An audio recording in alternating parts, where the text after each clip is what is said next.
Hello friends, আপনারা কেমন আছেন? আশা করছি সবাই ভালো আছেন।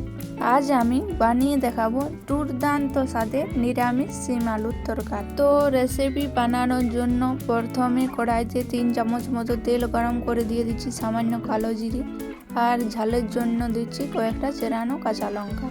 লঙ্কা নিজেদের ইচ্ছে মতো দিতে হবে। এরপর দিয়ে দিচ্ছি কেটে ধুয়ে রাখা আলু আর শিম। এখানে আমি আমার পরিমাণ মতো নিয়েছি, আপনারা আপনাদের পরিমাণ মতো নিয়ে নেবেন। দিয়ে দিলাম স্বাদ মতো লবণ।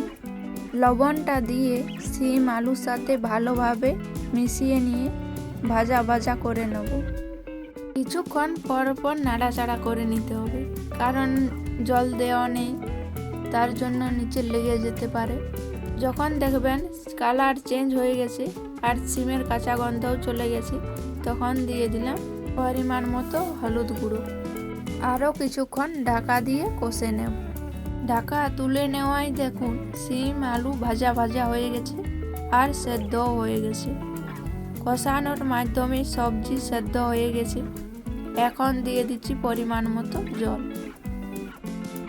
রান্নাটা বেশি ঝোল হবে না, গা মাখো হবে, তাই সেই বুঝে জলটা দিতে হবে। সব কিছু মিশিয়ে নিয়ে এখন ঢাকা দিয়ে রান্না করে নেব। যখন দেখবেন ঝোলটা এরকম গা মাখো হয়ে যাবে আর সব কিছু ভালোভাবে সেদ্ধও হয়ে যাবে, তখন বুঝে নিতে হবে আমাদের রান্না প্রায় কমপ্লিট। রান্নাটা ঘন করার জন্য কিছু আলু চাপ দিয়ে ভেঙে দিয়েছি। এবার শেষে দিয়ে দিচ্ছি ধনে পাতা কুচি। ধনে পাতা দিলে রান্নার স্বাদটা বেড়ে যায়। আমার রান্না একদম কমপ্লিট, এখন সার্ভ করে নেব। আশা করছি আজকের এই রেসিপি আপনাদের ভীষণ ভালো লাগবে। আর আমার ভিডিওটি যারা ইউটিউব চ্যানেল থেকে নতুন দেখছেন, প্লিজ সাবস্ক্রাইব করে চ্যানেলের সাথেই থাকবেন।